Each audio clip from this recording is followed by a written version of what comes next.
이번엔 저희가 준비한 두 번째 이슈를 소개하겠습니다. 강원래 씨가 강성 지지자 그리고 네티즌들의 공격에 결국 사과를 했습니다. 강원래 씨가 뭐라고 얘기했길래 이런 비판의 댓글들, 비판의 공격들을 받았을까요? 강원래 씨는 이태원에서 주점을 운영하고 있었습니다. 그런데 최근 코로나 여파와 또 정부의 9시 일몰 정책 때문에 많은 어려움을 겪었다라고 합니다. 강원래 씨의 이야기부터 들어보시죠. 어디서든지 걸릴 수 있고 누구나 걸릴 수 있는 게 코로나잖아요. 물 마시고 노는 건 괜찮고 술 마시고 노는 건 안 된다는 식. 그리고 여기 업소들이 대부분 8시, 9시 분리하는 곳이 많아요. 네. 근데 9시까지 하라고 그러면 영업이죠. K-팝이라는 게 세계 최고 빌보드 차트에서 1위를 하고 있는데 대한민국 방역은 전 세계에서 꼴등인 것 같습니다. 빈 가게만 봐도 마음이 메어져요. 뭔가 우리가 믿고 일할 수 있는 그런 게 있어야 되는데 그렇지 못하는 게 참 안타깝습니다. 강원래 씨가 주점을 운영하고 있는데 정부 정책과 가운데서 식당들은 9시까지 운영을 할 수가 있는데 식당들은 점심 장사도 하고 또 이른 저녁 장사도 하면 된다고 하지만 이 주점, 특히 술을 다루는 주점들은 밤 8시에 여는 경우가 많기 때문에 9시에 문을 닫으라고 하는 것은 사실상의 영업 정지다. 이 정책이 좀 불공평하다. 그러면서 K-방역이 꼴등 같다라는 발언을 한 겁니다. 그런데 이 발언, 이런 공격들이 무차별적으로 쏟아졌습니다. 일부 강성 지지자들 사이에서 인신공격, 장애 비하 등등 저희가 이 내용을 소개해드려야 하나 고민을 했습니다만 방송으로 소개해드릴 수 없을 정도의 부적절한 내용들이 많아서 강원래 씨를 향한 공격들이 원색적인 비난이다라는 표현으로 가름하겠습니다. 결국 강원래 씨가 사과를 했습니다. 반성문을 썼습니다. 죄송합니다. 아무도 저희 말을 안 들어줘서 어떤 자리건 우리 목소리 내고자 만든 자리였다. 자영업자들의 고충을 말하다 보니 감정이 격해져 그런 표현을 쓴 것 같다. 사과드리며 앞으로 좀 더 보상이 있는 방역 대책에 대해서 기대하겠다. 라고 고개를 숙였습니다. 자, 일단 이재명 기자. 강원래 씨가 저런 공격을 받을 만큼 매우 잘못하고 부적절한 발언을 한 겁니까? 지금 자영업자들이 다 일괄적으로 다 같은 목소리를 내고 있지요. 그러니까 지금 굉장히 수도권을 비롯해서 2.5단계 거리두기가 지속되면서 거의 이제 2달 가까이 되면서 굉장히 긴 기간 동안에 자영업자들의 희생을 지금 담보로 해서 지금 K-방역을 하고 있는데 그런 점에서 그것이 만약 근데 그럼에도 불구하고 굉장히 과학적이고 또 그것이 굉장히 공평하다면 문제가 안 되지만 사실 자영업자 입장에서는 굉장히 지금의 방역 지침이 비과학적이다 이런 지적이 많이 있었던 거죠. 뭐 첫 번째는 무엇보다 이제 업종별로 막 제한을 하는데 당장 나왔던 게 왜 태권도장은 가능한데 헬스장은 안 되느냐. 거기에 답을 참 하기 힘든 거죠. 그런 점에서 뭐 최근에는 이제 헬스장도 풀었지만 어쨌든 그런 논란이 있었던 거고 업종별 제한이 과연 맞느냐 이런 제한 이제 논란이 있었던 거고 두 번째가 바로 9시 이후 일괄적으로 영업을 제한하고 있는데 과연 9시라는 것이 어떤 기준이 되느냐라는 논란이 분명히 존재하는 거죠. 특히나 지금 이태원 같은 경우 강원래 씨가 이제 주점을 운영한다는 이태원은 아무래도 야간 영업을 많이 하고 있는데 사실 9시에 문을 닫으라는 건 조금 전에 안철수 대표도 영업 정지 아니냐 이렇게 얘기를 했는데 그런 이제 논란들이 자영업자 사이에 많이 나왔던 건데 그런 점에서 지금 강원래 씨 입장에서는 누구도 우리 말을 들어주지 않으니까 그래서 어떤 자리라도 있으면 그런 얘기를 하고 싶었다라고 이제 해명을 하는 거죠. 그런데 이제 문제가 되는 발언은 지금 K-팝은 1등인데 K-방역은 꼴등이다. 이 발을 가지고 아무래도 이제 현 정부의 지지층들이 이제 강하게 비판하고 이제 강원래 씨가 그러다 보니까 이제 사과문까지 내는 이제 결과를 낳은 것 같습니다. 근데 이제 분명히 이건 존재하는 거죠. 그러니까 자영업자들의 어려움, 사실 현 정부도 굉장히 많은 공감을 하고 있고 그렇기 때문에 뭐 정세균 총리도 뭐 지난번에 국회에서 약간 눈물을 보이기도 했었고 그리고 뭐 대통령도 여러 차례 이제 그 답답함, 안타까움을 이제 호소하기도 했었고 그래서 현 정부도 저 입장이 다르지 않다게 봅니다. 다만 문제는 딱 하나죠. 결국 현 정부를 왜 강원래 씨한테 공격했느냐 이걸 지적하는 건데 지지자들 일부 지지자들이죠. 그럼 공격하는 건데 그렇다 그러면 자영업자 얘기를 안 듣겠다는 것밖에 되지 않지 않겠습니까? 그게 과연 이 정부의 방침과 맞는 거고, 과연 그게 문재인 정부의 문재인 정부가 지향하는, 추구하는 것과 맞느냐? 절대 그렇지 않겠죠. 그런 점에서 저런 공격 자체가 오히려 역설적으로 현 정부에 대한 비판과 반대로 갈 수 있다. 이런 점도 현 정부 지지자들이 꼭 염두에 뒀으면 좋겠다. 이런 생각이 듭니다. 예. 원희룡 지사가 강원래 씨 사과에 대해서 이렇게 얘기를 했습니다.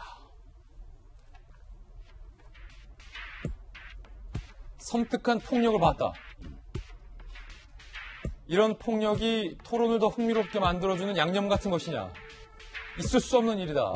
좌표를 써가며 공격하는 자영업자의 어려움, 정부 정책의 아쉬움을 토로한 사람에게 차마 해서는 안 될 표현까지 써갔다. 이건 폭력이다. 이게 양념이냐라며 원희룡 지사는 현 정부를 상대로 다시 묻고 있는 그런 대목인데, 김병민 비대위원님, 네. 예전에 문재인 대통령이 한 전통시장에 반찬 가게를 찾은 적이 있습니다. 그때 반찬 가게 여사장님이 경기가 참 거지 같아요 라고 농담조로 말을 했고, 문재인 대통령도 허허 웃으면서 반찬을 샀던 모습이 기억나는데, 문제는 그 이후에 벌어진 일입니다. 대통령 앞에서 경기가 거지 같다라는 표현을 했다라는 이유로 반찬 가게 사장님이 강성 지지자들의 인신공격에 가까운 비방과 공격에 한동안 시달려 했는데요. 강원래 씨에게 지금 쏟아진 공격과 네. 반찬 가게 사장님에게 쏟아진 공격이 어떻게 비슷한 겁니까? 저는 강원래 씨의 결국 반성문이라고 이렇게 우리가 좀 얘기를 하면서 오늘 보도가 많이 되지 않습니까? 반성문을 써야 될 사람이 강원래 씨일까? 아니면은 강원래 씨가 비판했던 문재인 정부가 돼야 될 것인가? 이런 점의 고민이 굉장히 강하게 됩니다. 결국은 뭔가 정치적으로 굉장히 큰 어려움을 겪게 되는 대한민국의 시민의 입장에서 목소리를 외쳤을 때 여기에 대해서 강력한 지지자들의 반발이 있고 나면 스스로 자기 검열을 하게 된다는 것이죠. 그리고 자기 검열의 결과 결국은 차마 이겨내지 못하고 여기에 대해서 반성문을 쓰게 되는 처참한 현실.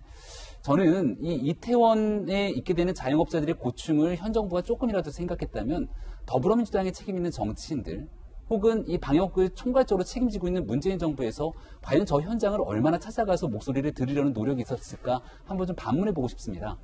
얼마 전에 이 국민의힘의 서울시장 후보로 나섰던 나경원 전 원내대표도 출마 선언을 이태원에 있는 이 자영업자 거리 현장에서 하게 됐죠. 아마도 코로나가 긴 시간 동안 지속되면서 생계의 어려움을 호소하고 정부에게 목소리를 아무리 내고 싶어도 듣지 못하고 있는 이런 참담한 현실을 얘기해주고 있는 상황이었던 것 같습니다. 안철수 대표도 아마 마찬가지 심정으로 저 자리를 찾았을 거라 보는데, 다만 아쉬운 지점 한 가지는 지금 4월 보궐선거를 앞두고 있는 상황이기 때문에 앞다퉈서 정치인들이 이와 같은 행보를 보이고 있습니다. 우리 지금 채널A가 있는 광화문 가까운 곳에 명동이 있는데요. 가끔 걸어서 명동거리를 갑니다. 상상을 초월할 정도로 텅 빈 명동거리의 이 상권을 바라보게 되면 가슴이 굉장히 먹먹해지게 됩니다. 그럼 그 현장에 있는 사람들 입장에선 강원래 씨가 표출하고 있는 굉장히 정제된 단어보다 훨씬 더 거친 언어로서 이 삶의 상황에 대해서 정부를 비판할 수 있는 것이거든요. 그럼 이 비판에 대한 더 큰 목소리도 당연히 감내하고 받아든 뒤에 정부가 그 다음에 메시지를 내야 되는데, 오히려 이렇게 지지층들의 뒤에 숨어서 본인들의 편한 정치를 하고 있는 것은 아닌지 묻지 않을 수가 없고요.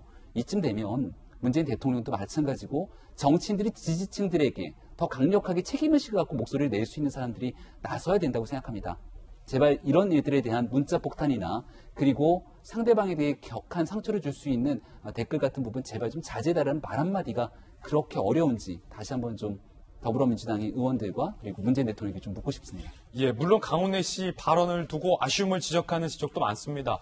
K 방역이 상당히 다양했고 또 정부도 자영업자들의 고충을 위해서 수차례 머리를 쥐어싸고 대책을 내놓고 있는데 뭉뚱그려서 K 방역을 꼴등이라고 한 것에 대한 아쉬움과 비판의 내용도 많습니다. 그런데 그렇다고 하더라도 강원래 씨를 향한 인신공격성 공격의 수준이 도를 넘었다라는 비판도 강하게 현재 제기되고 있는 상황인데, 김관선 변호사님은 이 두 가지 지적에 대해서 어떻게 보세요? 저는 이제 K 방역은 굉장히 성공했다고 저는 평가를 합니다. 그리고 저는 박수를 보낸 사람 중에 하나예요. 그런데 아마 그런 이유는 또 여러 가지 있을 거예요. 그러니까 전체적으로 코로나 확진자가 좀 줄고, 어떻게 보면 그거 자체는 뭐 나의 건강 생명, 또는 뭐 가족 아니면 우리 직원들 그 밀접한 관련이 있기 때문에 사실 정부가 이렇게 해준 거에 대해서는 정말 감사하게 생각하고요. 또 K방역 자체가 OECD 국가뿐만 아니라 세계에서도 가장 성공한 방역이었다. 저는 그렇게 생각을 하고 또 박수를 보내요. 그런데 우리 한 가지 좀 생각할 대목이 있어요. K방역이 이렇게 잘했다고 해서 모든 사람이 K방역을 잘했다고 박수를 보낼 수는 없어요. 왜냐하면 K방역을 잘했다는 것은 굉장히 과감하게 기본권을 제한했고 그로 인해서 어떤 영업 침해랄지 인권 침해랄지 그런 건 일어날 수 있어요. 그런데 전체적인 그림에서 보면 더 많은 우리가 안전과 이익을 얻을 수 있기 때문에 이런 과감, 어떨 때는 과도한 K방역을 했고 그게 성공한다고 볼 수 있어요. 그러면 그렇지 않는 소수의 사람들은 그로 인해서 피해를 본 사람이 있거든요. 그러면 그런 사람들은 K방역이 잘했다고 동의할 수 없겠죠. 예. 저도 만약에 과도한 K방역을 해서 저희 변호사 업무가 마비가 됐고 먹고 살기 힘들고 하루하루 걱정한다고 한다면 다른 사람이 다 K방역에 대해서 박수를 보낸다 하더라도 저도 동의할 수 없었을 거예요.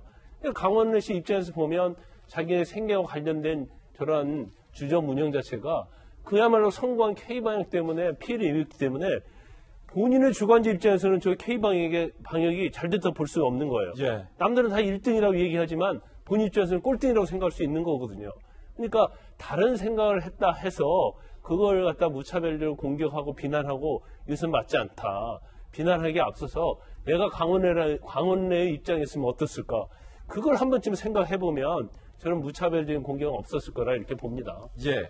강원래 씨 논란으로 과연 일괄적인 9시 운영 종료 정책이 과연 적절한 것인가에 대한 논란도 불거졌습니다. 안철수 대표는 이렇게 이야기를 했습니다. 비상식적인 일률적 영업 규제, 지금 당장 철폐하십시오.